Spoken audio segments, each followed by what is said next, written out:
Coming up this week on Sporting Journal Radio. I did nothing wrong. I did nothing wrong. Remember to put your plugs in. If it's too windy, you can catch giant fish from shore, being walleyes, white bass.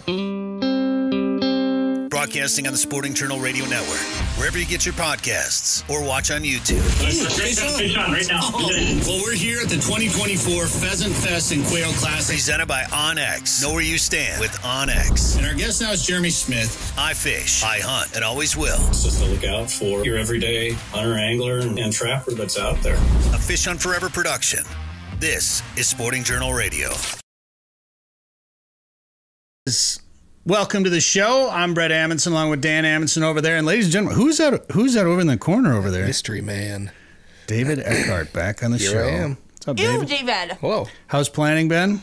Good. Got the corn done. We're geared up to get ready to start doing beans. Nice. All right. You had a little bit of weather there, then the rain came back a little bit. So yeah, just waiting for mud holes to dry up. Yeah. How wet's it been in the fields? There's a lot of guys going, but we had a few wet fields, so we're waiting for this rain today to pass and get started. Hopefully we don't get too much. And well, it just means you can go fishing now. That's right. I got the bow in tow. So we're going to talk fishing this week on the show. Pat Kalmerton's going to join us. He's going to talk about turkey hunting. He's going to talk about fishing. He's going to talk about what his favorite fish to eat is.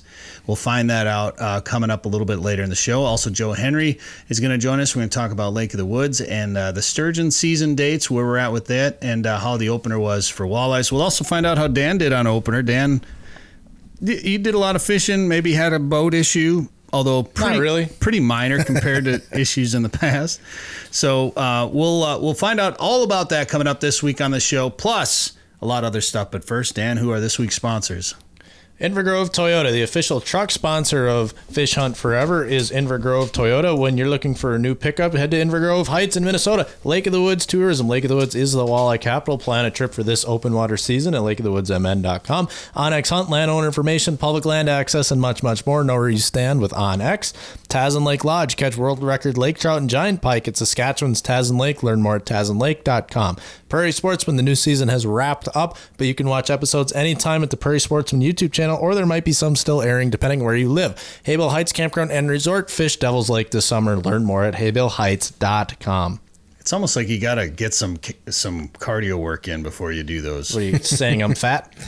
Well, you're a little out of breath. But you knocked it out of the park. I don't think I'm out of breath. Nice job. Speaking of Prairie Sportsman, you can watch that on a number of different PBS stations around the region. If you want to, you can watch it on the YouTube channel, of course. But if you're in the Twin Cities, TPT Life is the channel this weekend, 3:30 p.m. on Saturday. You can watch the Al Claire Outdoors and the Weed Terminator on Prairie Sportsman. Just check your guide for the listings. They still mail that out. The TV guide, does that come in the Sunday mail? I know Pioneer PBS puts out like a newspaper version, basically, but I don't know if there's still a TV guide. I don't know. I bet they still do. Blast from the past. I feel like it's all online now. There's probably a couple generations above us that still rely on it. Yeah, probably. David and I fished on opener locally here. It wasn't bad. Yeah, not bad. We caught some fish. Not bad. Caught a lot of sheephead. I think I had one walleye that I caught. It was slower than we thought it was going to be, but we caught some fish. Dan, you went up north and fished a bunch of different lakes up there. How'd that go? Hit a couple. It was fun. Learned a ton. Dealt with some of the finickiest opening day walleyes I've ever dealt with, and it's actually cool, right? Because this technology we have is so much fun. The live scope is so much fun, and in past years you might see fish on 2D and you'd mark them and you'd fish them, and man, they just don't want to eat today. And the last few years, I've kind of been under the notion, like, yeah, if I find a fish, you can usually throw something at it to make them bite, whether it's dangling live bait in their face or aggressively throwing a jigging Rap in their face. Eventually, you feel like you can get them to bite. And I learned this week that's simply not the case. I've never had so many walleyes say no to a spot tail shiner. But I thought you had a live scope. I did. I thought it means it's automatic. Yeah, right. That's just an automatic limit. I went to Winnie on Monday or something. I've never thrown baits, and I was using all artificial that day. I wish I would have had live bait. I've never thrown so many baits in front of walleyes, and got 0 bites. 0. So I couldn't ever imagine going to Winnie and blanking, and I did. I don't know. I've marked hundreds upon hundreds of walleyes. I've watched a swim bait or a jigging wrap or a drop shot with a plastic worm, or basically anything you could imagine that I have in my boat to catch a walleye. I tried trolling. Take that in for a second. I trolled. Good for you. Yeah. No, it wasn't. It sucked. I did it for about 10 minutes either way. But my point is, like, I went through fish and I just couldn't get them to eat. Couldn't get them to bite. And we had a couple different theories talking to some other folks around the area. One is that, in my head, right, ice out was early, call it 2 weeks early or whatever. So you would think we might be 2 weeks further along in the fishing season. And I don't think that's the case, because I think our ice out was early just because there wasn't a whole lot of ice to melt, not necessarily because it's been like really, really warm. So, water temps were low to high 50s, depending on where you were, time of day on the surface. But I'm guessing down 10 foot, it was a lot colder. And so these fish weren't super active, and maybe they're just not as far along as they are. But yet there's still tons of bait up shallow for them to eat. So some people are saying their fish were just stuffed full of bait, so they're not super hungry or something. But it was really interesting. I bought live bait finally, which really was painful, but finally got some fish to go on leeches, drop shot on a leech. That'll be fun. We'll have a video about that coming up. Saturday, caught them on a Ned rig. So that was really cool. That was the only thing we could get them to go on was a Ned rig. We didn't have bait Saturday. And then, caught a couple on some fluke baits, and Monday somehow struck out. It just blew my mind. But with the live scope, it helped me find fish. It didn't necessarily help me catch them, kind of, because I got to watch their fish watch the behavior, and now I get to kind of learn what was going on down there, why they weren't biting. It was kind of interesting. It was fun to learn. I learned a ton this weekend. It was a lot of fun. And one of the fish that we caught, you were talking about being stuffed full of minnows and stuff, their stomachs. I think it was about an 18-inch walleye in my boat. The one guy caught it, and it just inhaled the jig. Like, oh, they're hungry. And when we cleaned that fish, it had like a 6 to 7 inch bullhead in its stomach. Oh, Jeez. really? Yeah. Oh, wow. It's like, and it was still hungry? Couldn't believe it ate that jig after eating that bullhead. It's funny. Like, we just still don't know exactly why and when a fish eats what it does. Like I said, dangling a spot tail shiner in front of a group of 5 walleyes on a drop shot in May, how does that not get eaten 100% of the time? I don't get it. But they wouldn't. I caught one perch on a spot tail this week. Everything else on live bait was either a leech or Ned rig or white minnow style bait. So kind of blew my mind. And I did get some bites on a black plastic. I ran out of leeches, and so I put a black eye candy jig crawler and a black minnow on it. I couldn't get any hookups, but I got a couple bites on the black. So I guess they want leeches right now. Kind of interesting. Is one of the things you learned to remember to put the plug in your boat? I had a good reminder of that. I had to wait. I don't think that's boat trouble. I think that's memory trouble. Yeah, I just, I don't have a great excuse for that, but I do kind of have one. I don't remember. So I normally go to the back of the boat, take the 2 straps off, take the transom saver off, and then I have 2 plugs I got to put in, because I cracked an intake line once, and instead of fixing it, I just plug the hole instead. So I normally plug both those holes, and I don't remember why I went back there, took the straps off, took the transom saver off, and didn't put the plugs in. But for whatever reason, I was like, I'll just come back and do this later. I've never forgotten to put the plug in. You know why? Because somebody reminds them every time he backs the boat in. And he gets mad at me every time I remind him. You know how many times I've gone fishing by myself? It's a lot more than I've fished with you, and I've never forgotten to put the plug in. So anyways, while I was doing this, I was getting ready to launch, and there was nobody else launching. Parking lot was kind of full. It was windy on Monday, so the parking lot was still kind of full, but there was one trailer spot left in the actual parking lot for you to get on the road. And then this one car comes in, and instead of prepping their boat kind of, in line like you normally do, they pulled right into that parking spot and got out, walked their dog, prepped their boat real slow. They're like, it's kind of a brilliant move, but it's also kind of a not really smart, it's kind of not a nice move to take the last parking spot when I was there. So that kind of miffed me. So whatever, you're a little flustered from that. I was a little flustered from that. Science, whatever, backed the boat in. And so then I had to go park on the road. And that landing, it was the landing in Bena. It's not a great landing by yourself, because it's a double ramp, 1 dock. So if you're going to try to dock your boat while you go park, you kind of take up a spot to launch. So I was trying to rush and do that. didn't get a good part. And there's not a good spot to beach your boat. It's a rocky shoreline, so there's not a great spot to just run it up on shore. So I kind of was trying to rush. I didn't time my boat to the dock the greatest, and I knew it might blow in. It was kind of windy, might blow into the concrete. So I rushed. I go park, did a terrible park job. I'm like, I just got to get back and fix my boat. And so I did. I retied the boat. Nobody's still at the landing except these guys. And so I went back and parked my truck better. And then I come back. I'm like, all right, let's go fish. Hop in, and I sit down in the driver's seat about to back away, and I have water at my feet. Like, ran back, got the truck, pulled the boat out, and was draining her out. And then I will say, these people launched their boat, and they parked in a better way, so that one last parking spot, there was still room for one more truck to sneak in. So I was still able to park there. So I guess that's the plus side of having to wait for that. But remember to put your plugs in. There you go. And then if you do fill your boat, careful when you pull it out so you don't bend your trailer with all that weight. Oh, yeah. Well, it just ended up on the trailer and I pulled it out. But watch there, gave the boat a bath, I guess.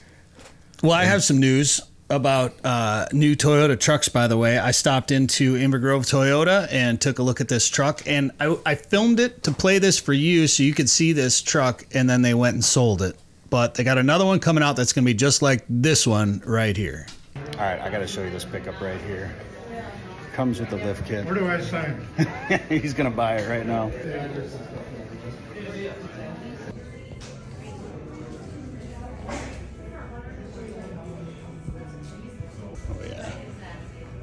That's pretty sweet.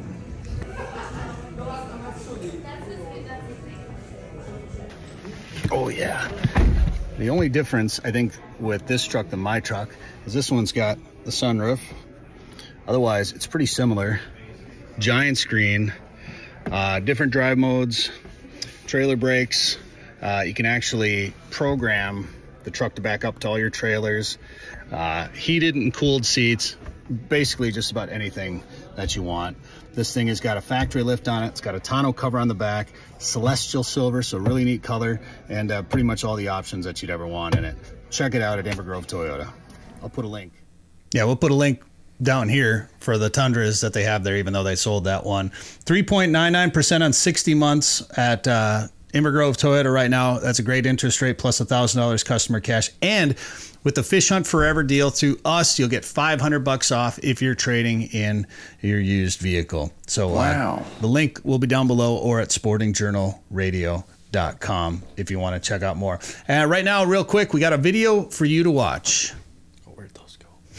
I need that hard drive. All right. Tom Boley put out a new video about slip bobbering for walleyes, and Kalen has a new slip bobber kit that you can buy for sharp shooting walleyes. Check it out on YouTube. And we had a reel to watch too, but we're running. Oh, there it is right there. Check it out. Tom did a great job on that video right there. Maybe we'll put a link to that down below too. Otherwise, we got to take a break. We got Joe Henry coming up and also Pat Kalmerton. And don't forget, Tasman Lake Lodge is opening up for trophy lake trout, northern pike in northwest Saskatchewan. TasmanLake.com has all the info. June 12th is when the season opens. We'll be up there June 29th through July 13th, filming another episode of another season of Tasman TV. So if you want to come up during that time, maybe be on the show. We might still have some openings for that. So go to TasmanLake.com for more info. 852 million acres of public land, 147 million private properties, all in the palm of your hand. The #1 hunting GPS app just got better. With hundreds of custom map layers, 3D and topographic maps, you can easily scout on the road or at home before you go. And now you can get important weather details, CWD detection, and even know what crops have been planted where. Get the most trusted hunting GPS app ever made. OnX. Know where you stand with OnX. Well, the sturgeon season up on the Rainy River is closed now for a short time. And to talk about how it went and when we can look forward to it opening back up, and even, of course, talk about walleyes at Lake of the Woods right now, Joe Henry joins us from Lake of the Woods Tourism. Joe, how's it going? Good, Bret Amundson. Yeah. I was hoping that nobody would catch that. No, I'll tell you. Move right by. If you're a sturgeon angler and you fished the Rainy River this year, you probably got some sore arms and sore shoulders because fishing was really good. I mean, there was a lot of sturgeon caught and a lot of big sturgeon caught this year. And, unfortunately, the season ended through May 15th is what it is. But you know what? It starts up again on July 1st. And hey, Bret, when it starts up on July 1st again, it's a keep season for the whole summer all the way into the next next spring. So you know what? Good times, good population of sturgeon, and for most anglers, they did well.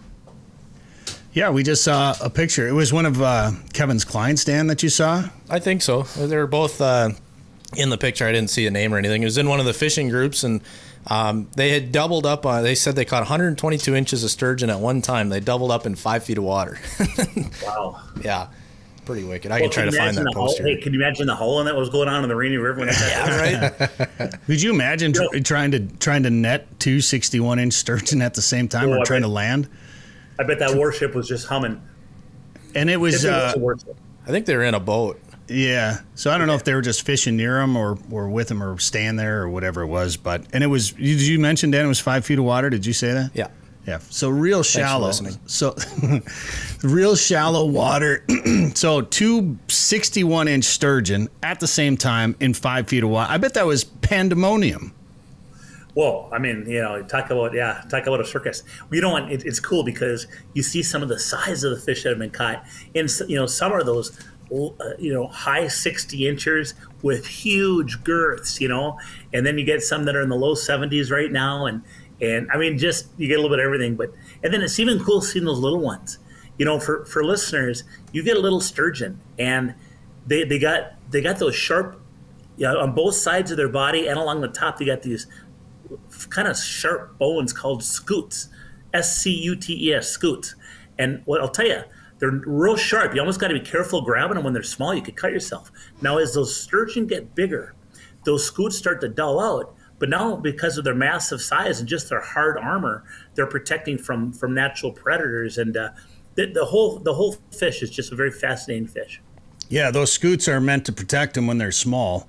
Could you imagine trying to eat, being a bigger predator fish and try to eat one of those things and be like, biting down on a glass? Yeah, yeah, broken bottle or something. But I'm trying to find the other post that I saw too. I know Darren Troseth, I think he was up there and caught a bunch of sturgeon. But there was one, gosh, where was it? I can't find it now, but it was somebody posted a picture and the girth on it was kind of insane. Some of those fish are just huge, aren't they? They almost look like the size of a human being, and they really are. I mean, if you're getting into the low, 125s, Here's that double. I finally found it. There it is. Only 3 minutes late. Yeah. Yeah, they bit 30 seconds apart on opposite sides of the boat and ended up being quite chaotic. That's James Beckman's post on Facebook. But fish cooperated very well at the end, and we landed both double, and he tagged Royal Dutchman. So that's pretty neat. That's pretty neat. So we'll plan on going back up there when the season opens back up. Maybe we'll keep one, Dan, and cook it up. We'll make a video about it. We'll probably film a Prairie Sportsman episode up there with Kevin at Royal Dutchman and do some sturgeon fishing, and maybe we'll even cook one up. That sounds like a good time to me. Old catch, clean, cook video. Yeah. Love it. Mm-hmm. Mm-hmm. So, and we'll probably have to walleye fish while we're up there too, Joe. It's kind of sacrilegious if you don't. Yeah, it'll probably happen. I'm sure. I'm surprised, Dan. You were up north for a few days. I'm surprised you didn't get up there to the big lake. I had to do this radio show. Oh yeah. Whoops. Yeah. There's still a thing called work, I guess. Yeah, it happens. You call this work? This part, yeah. I gotta deal with these buffoons. I could mustache. Think about this. Think about this. I could be on the water, on Lake of the Woods, catching walleyes. I could probably be in the resort by now, having breakfast or lunch with a limit. Instead, I got to talk to these buffoons. Well, I'll tell you this much. And you kind of a nice little lead-in because we just had the fishing opener weekend, and limits were very prevalent. I mean, you see videos of a lot of nice fish being released because people had all their fish. But jigging a minnow, as a rule, that anywhere from 12 to 22 feet of water. I mean, anywhere in between. They were getting them, some in the river, some in 4 Mile Bay, Lighthouse Gap, Morris Point Gap, adjacent Pine Island, and across that whole South Shore. And then, of course, up at the Northwest Angle, I spoke to some folks up there, and up there, they're getting them a little bit deeper. I think they were getting them more around that, I want to say 15 to 25 feet as a rule, off of some points. Those fish up at the angle, there's so much structure up there. They'll start gravitating to neck down areas where there's some current and different things, like Flag Island Flats and just other areas that are kind of prevalent walleye areas. But I think that's happening. Now, I was also told that the water temperature hit, 50 degrees up there, which is good. And those walleyes, none of the walleyes were milking or anything. So I think, the thought is that they spawned out up there already. So good. Things are progressing. Fish are biting. A lot of fish around. A lot of fish to be had. And of course, Lake of the Woods style, a lot of big fish being caught. I say big fish, big walleyes being caught this past weekend as well. Yeah, and big sturgeon. So how long do you think some of those fish will stay in the river after the spawn? I mean, obviously some stay in there year round, don't they? They do, and that's the thing that nobody knows for sure. But the thought process is that some of the fish, once they spawn, will slide back into the lake and they'll filter back into the lake.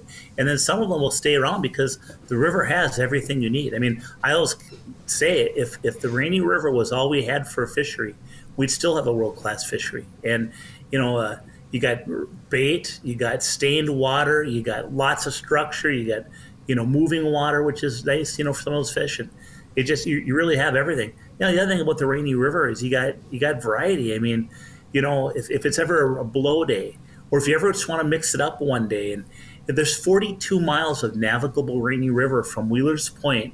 It's 12 miles to Bret and about another 30 to Birchdale, where some rapids begin. They're kind of hard to navigate if you don't know what you're doing. But, so we say 42 miles of navigable Rainy River, but, just going on a milk run, going spot to spot to spot that looks kind of fishy, whether it's a point, it's a current break, it's a bay, it's a flat. I mean, it's an area with some rock in it. I mean, all those areas will hold fish. Even docks will hold fish. And just work in those areas, whether you're casting or trolling or whatever. And you'll get a multi-bag on the river. You get your walleyes and saugers. You'll pick up some pikes, some smallies. There's suckers. There's bullheads. There's sometimes you catch a whitefish or, an eel pout. Or, of course, sturgeon. And they're not in season right now. You get them accidentally, even when you're just fishing the river. But my point is, the Rainy River is a fun place to fish, even in the summertime. Well, what we've done in the past is if the wind starts to blow in the big lake, we'll bounce into the river and fish in there. So it's kind of a nice, and even if we're staying somewhere away from the Rainy River, you can trailer and bring your boat over to Wheeler's Point or wherever and dump in and get out of the wind a little bit out there. It's easy. Some people will drop in at Wheeler's Point. Some will take it into Bret or go east of Bret like they do when they're spring fishing out to, what do you got? You got Franz Jevny that's way up above the rapids, but then you got, Birchdale, then you got your, what's the next one down, guys? Frontier. Yeah, Frontier. Vitus. Is it Vitus or Vetus? Vetus or Vitus. Yeah. And that Vitus, that's right where the rapid river is, and so that's a good one too. And then there's actually two boat accesses in Bret. You got your Timber Mill Park, which is right on the main river. But then you got your Peace Park, which is on International Drive. That's just before you hit Canada Customs, in Bret there. It's a nice little boat wrap as well. Yeah. Well, lots of options and lots of fish. Lots of fish. And Dan, I still say we try to make it up to the angle this summer, Dan. Sure. Let's go. Just trying to get up there. When do you want to go? I could be there right now. I'm doing this radio show. We got to go, Joe. We got to go. Can't you do your radio show just really from anywhere?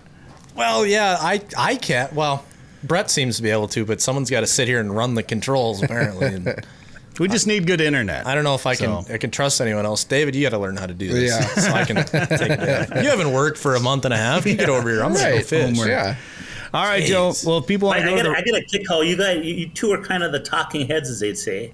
And then you got David kind of running the show, just sitting back, making sure things are going okay. Yeah, supervising. Just like me. I mean, you got to figure it out. Yeah, see, keeping him in line. He should be over here pressing buttons and turning knobs, and I can sit over there and talk and sip on a can. That's right. Yeah. Well, I mean, he's a farmer, so he did all his work for the year last week, and now he just sits back and supervises. Yep. Grain farm. Well, you know what? I tell you what, I know firsthand. Because of his background in farming, he's the kind of guy I want on a fishing trip because if anything breaks or goes wrong, that's true. Do you know how to work on Optimaxes? Could figure it out. I don't know if you can. These are just stupid motors. I got YouTube. So do I, and I can't figure it out. I've read every forum that's ever been made on a 2005 Optimax. Well, it seems to be running now at least, right? For now. I didn't want to buy it. Well, a lot of money's been spent on it. It's probably the time to buy it. All the work's been done. All right. Joe, people want to get up there, whether they want to fish the Rainy or if they want to try to get up to the Angle or fish the South Shore. Or, you know what we should do, Dan? Dan, we should do this. Okay, Dan, okay. Dan, okay. Okay, Dan. We should make a video of fishing the Rainy, fishing the South Shore, and then going up the Angle and hit all three spots on one trip. All right. I could be working on that right now, but I'm doing this radio show. Well, we'll plan it. All right. We'll work on that. Joe, you're invited. David, you can come if you're not you're done farming, so you can come. Well, it'll probably be harvest next. Yeah. That's right. All right, Joe, we're going to harvest. Let's go harvest some walleyes up north. There you go. Where should people find more info if they want to make a trip like that for themselves? Three things. Number one, you keep mustache in line this week. Okay, that's Danny.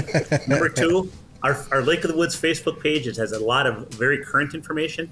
And finally, the best source of info is our website, and that is lakeofthewoodsmn.com. If you want to catch a big walleye, go where the big walleyes are. Lake of the Woods is the walleye capital of the world, with a variety of resorts and lodging facilities offering full-service fishing. Lake of the Woods is also home to sturgeon, sauger, perch, trophy pike, muskie, smallmouth bass, burbot, and more.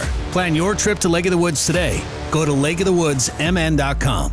That's lakeofthewoodsmn.com. Well, turkey season is we're starting to get onto the back end of turkey season here, but there's still lots of time left. I think the last couple of years the turkeys I've shot have been in the last part of the season. I'm anxiously waiting for my gun tag to open back up here in Minnesota. And we're going to talk a little bit about turkeys, also fishing on Lake Michigan, fishing on Devil's Lake, and some other stuff too. You never really know what is going to get brought up when you bring this guy on. Pat Kalmerton joins us right now. Pat, how you doing? I'm doing very well. How are you? Well, maybe I'm not doing as well as I'd like to be. I missed a bird this morning talking about turkey hunting, but I'm doing all right. I'm doing pretty good. I mean, it happens. I know. It's and the worst part is it was I shouldn't have missed. Well, let's hear the story. It happened. It happens. It does happen. Well, here's the story. We're in the 5th season here in Wisconsin, so it's broke out by 5 seasons. So you go from a Wednesday to a Tuesday, and you have a week to harvest your bird. All right. So, of course, I go out and I put all the blinds out, and I have all the landowners. I do my due diligence. I got my guns sighted, and I actually had, because of lottery system here in Wisconsin, is by December 10th you have to put in for your lottery. And I pulled the 2nd season, then the leftover tags came available the 3rd season, come second weekend of March or second Monday of March or whatnot. The leftover tags come available, so you can buy extra tags. So I had the 2nd, the 3rd. I knew I was going to be gone for the 4th. I was going to leave the rest of it up to what happened, where what the day brings to us. Because usually we're in fishing season by now. So I went out and I did my due diligence. I harvested, I sighted in all my guns. I figured out what choke patterns and what shot was working best for me. And I lopped off an old 870 20 gauge to make it into a youth gauge for my kids and the early stuff. I mean, I put in a lot of work this year, a lot of work. And the 2nd season, I got lucky. I harvested my bird 2nd season. 3rd season, I harvested my bird 3rd season. 4th season, I had a bunch of people from out of town. I had 5 guys from Arkansas, and I had a guy from Kenosha, and everybody harvested their birds 4th season. So I was down at POMA, which is Professional Outdoor Media Association. Didn't think I would get out. This morning, I woke up. The start of the 5th season, tags available. I was actually thinking about going fishing to find some crappies. Our water temperature is still not right where it needs to be, so they're going to be suspended. I wanted to find those. I couldn't really go down there because I had a bunch of phone calls today, so the lack of reception. As I was driving through, there's a couple of my targeted birds. And when I say targeted birds, I got 3 toms, and they are Pretty impressive birds. They got ropes that hang. They got they're the boss. They're boss birds, you know. So I whipped around and got on Go Wild real quick and went to go buy my 5th season tag because I knew that there was tags available. And I did it right. I parked. I went down and around. I followed the cornfield down on the backside of the hill and came up, and the alfalfa's already over knee high down here. They're actually doing the first harvest already. So I snuck into the blind where I have corn seeds starting to come up and everything else, and sat there for about 5 minutes. I got on and I gave a couple of calls, looked to my left, and here he comes, half strut and one in tow. So the boss was in the front, came out in front of me, looked at the decoy. I was messing around with my phone. You know, today's technology, you want to film everything. You want to get everything on film because I think it's a bragging right. You want to be that special somebody to be like, oh, look at this, how awesome. Well, oh, you don't have to tell us about that. Those dang media guys. We film everything. Bunch of bums. Yeah, I mean, oh yeah, I'm gonna brag to my buddies on how well this worked out, you know. And he comes up the hill and comes out right in front of me at 40 yards and starts just marching right on in. And I'm looking at my phone, and I'm trying to get him square in the phone. I'm looking down the bead at one point, looking at the phone, looking here, and he came to about 25, and I pulled the trigger, and he got up and flew away, and I shot as he was flying away, and oh my God. I don't even have an excuse. I was thinking, well, maybe I could say my phone rang. No, my phone didn't ring. Maybe I could say that the phone glared. No, the phone didn't glare. There was nothing other than human error, and it was the ultimate preparation for the epic fail this morning. So, cameraman's fault. Yeah, blame the cameraman. Yeah, exactly. So, but you know, at that point, what did I do? I sat there, and I knew there was a lot of extra birds on that property. I know that there's multiple toms on that property. There's a bunch of jakes on that property, and I don't know. I'm still that guy where he was in no hurry. He was still, you know, kind of coming in from 3/4 strut to half to quarter to still walking up to the bird, to the decoy. I mean, there's no reason that I pulled the trigger, and I missed. So at that point, I accepted defeat. I hung my head in sorrow. I walked into the woods to make sure that I didn't, made sure that I didn't hit it or lung it, and it flew a little bit and died. I walked over, did my landscape and kicked my feet and walked around for quite a bit, and then Well, I don't think you can be too upset about it if you already shot 2 birds this year, you know? No, you can be upset about it. Missing your 3rd one, and then having a bunch of people over that shoot their birds. I wish we had that opportunity out here. We'd have no turkeys left. Yeah, that'd be a problem. Yeah. He obviously has a bigger population, and we lost him there for a second. We'll see if we can get Pat back. I know that feeling of missing a turkey. I think it's worse than losing a fish. I think it's worse than missing a deer. I think it's like that might be the worst miss in the fishing and hunting world. But it happens as long as if it's a clean miss, you know, and you're not wounding a bird and leaving a wounded bird out there, then you know it's part of the gig. Remember when I missed that Jake last year? How much I freaked out. Yeah, and you haven't even bought a tag this year. Because I knew if I screwed up my one opportunity or let a Jake walk, I wasn't shooting a bird that season, and I didn't. I should have just quit right there. I mean, so Pat, while you were gone, we were just talking about how you can't be that upset about missing that bird because missing is part of the game. But you've already shot 2 of them this year. Well, I said, screw that. I don't care what you have to say. It still sucks. I'm still mad. I'm done with this podcast.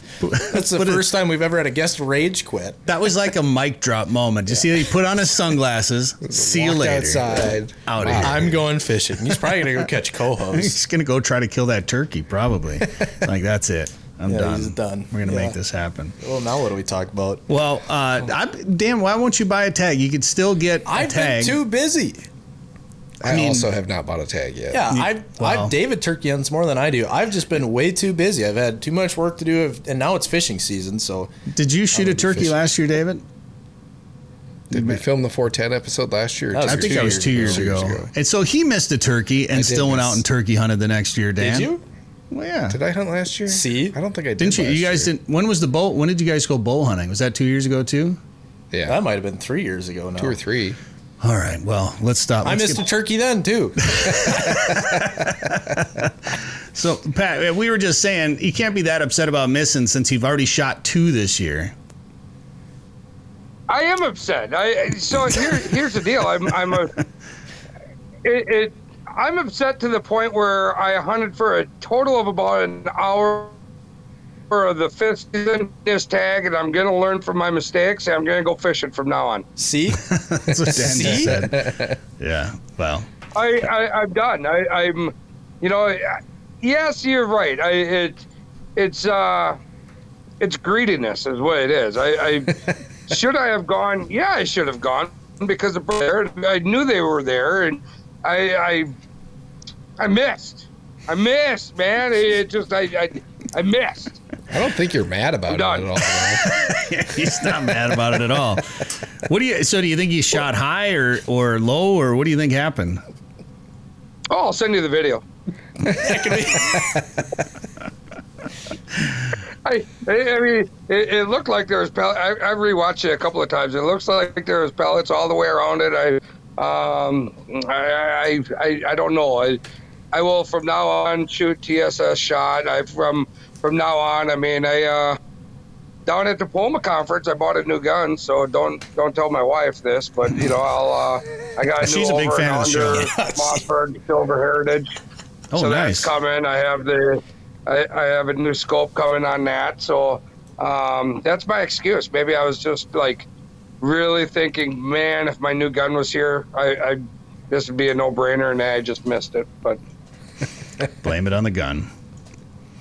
So what would you do differently? I'm just trying to egg this on. Well, I'd kill the bird. I don't have it. Allegedly. Here's the problem: is I don't know what I did. I did nothing wrong. I did nothing wrong. It was there. I don't know. My kid crawled on my gun and bent my barrel, but it was in the liquid case, so probably not. I don't know. I did nothing wrong. All right, we got to take a quick break. We're gonna switch. We'll switch the topic to fishing with Pat Kalmerton when we come back. We'll calm down.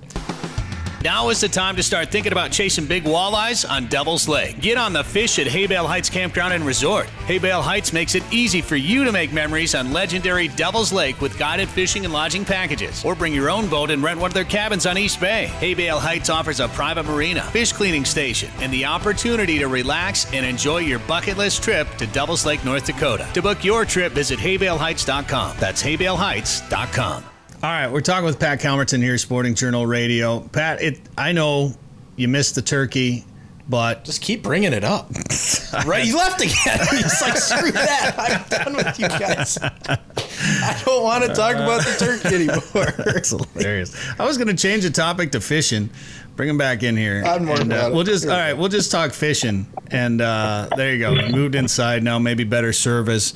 Pat, you do a lot of stuff on Lake Michigan. Have you been out there yet this year? You got guys out there bringing clients out yet? We do. Our boats are rolling. Myself, personally, I have not been out. The boats are splash, boats are rolling. Coho fishing is phenomenal. The brown trout fishing in April was okay, but the coho is within the last week. Matter of fact, right before I leave on Sunday here, I'm going to throw the kids in the car and head over to Sheboygan with my kids, and we're gonna fill the freezer with some coho. They're awesome eating, real pink meat.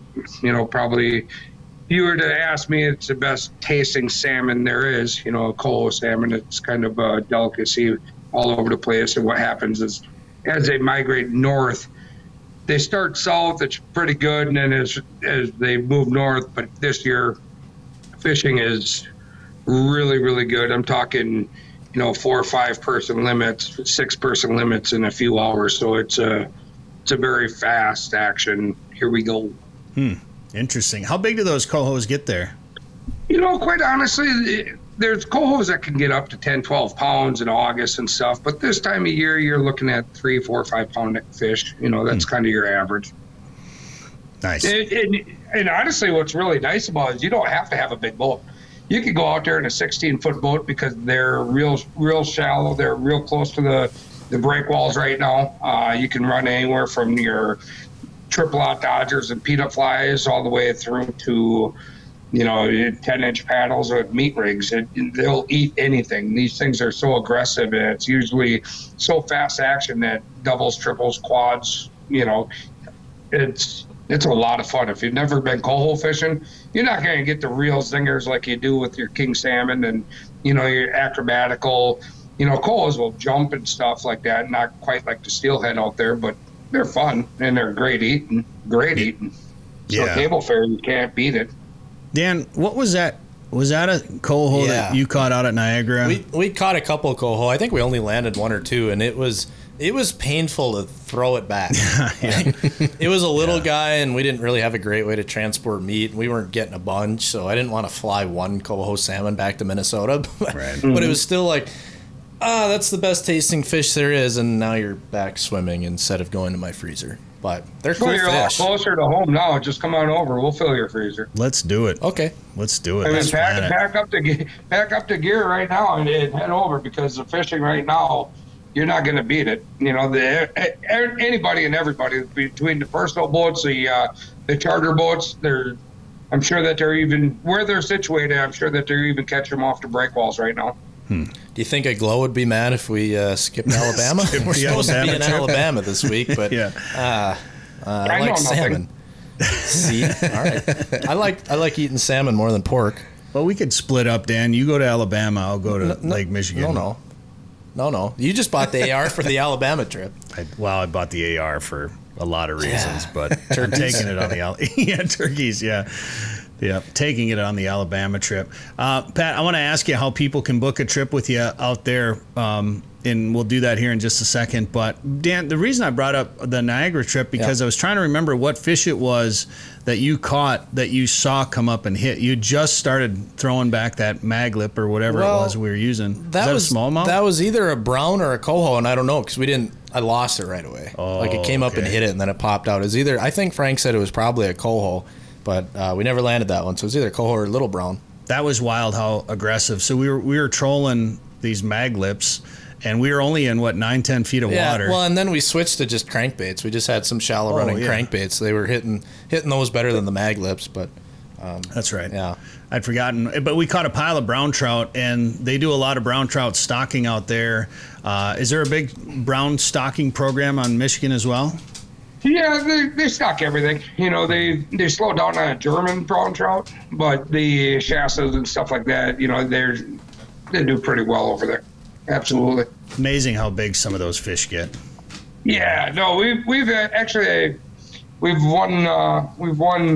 coho derby with a brown trout that was almost 30 pounds a couple years ago, and these browns get that great big hook jaw, and they're just gorgeous fish. And we ice fish them down out of Milwaukee and the tributaries to Lake Michigan as well. So we do that all winter as long as we have safe ice. And early in the spring, those are the first fish that we could get back into the boat other than the walleyes on the river system.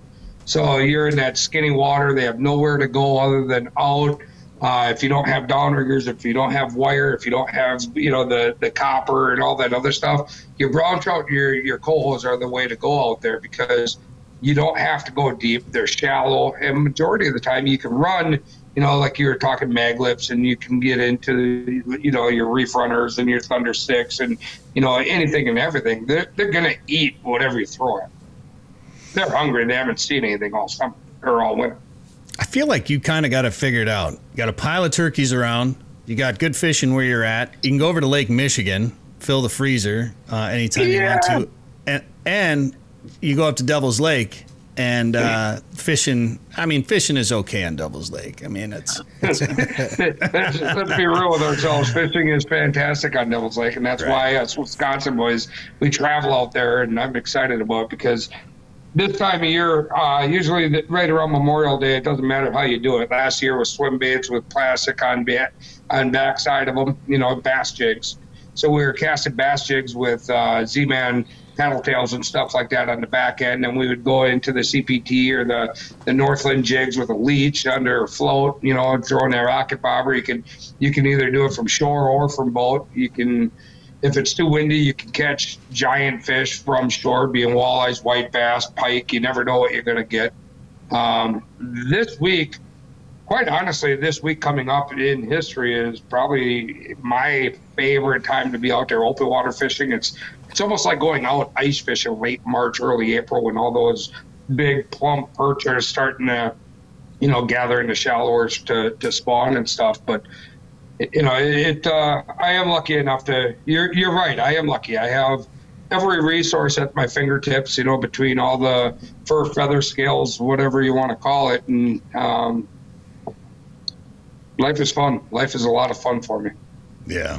Well, that Devil's Lake, we finally got back up there this past winter and did some ice fishing up there. And, we comboed, I guess. We caught walleyes, too. Yep. And it was too short of a trip, I guess. We could have easily spent a few more days up there. Funny how that happens, isn't it? There's some trips that you go on there, you're like, I'm ready to go home. And then there's other trips that are like, I really don't want to go home. Yeah. Well, we had to, I can't remember why we had to come home, but we even cut the trip short just a little bit because there was like a blizzard coming.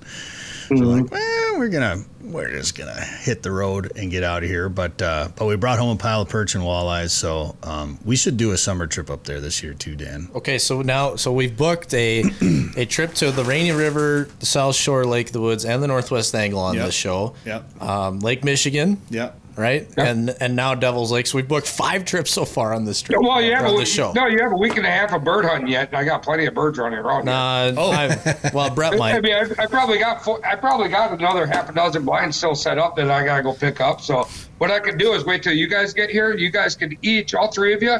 You have 2 blinds, go in, hunt them, and then just pick up everything and bring them in with you when you come. Perfect.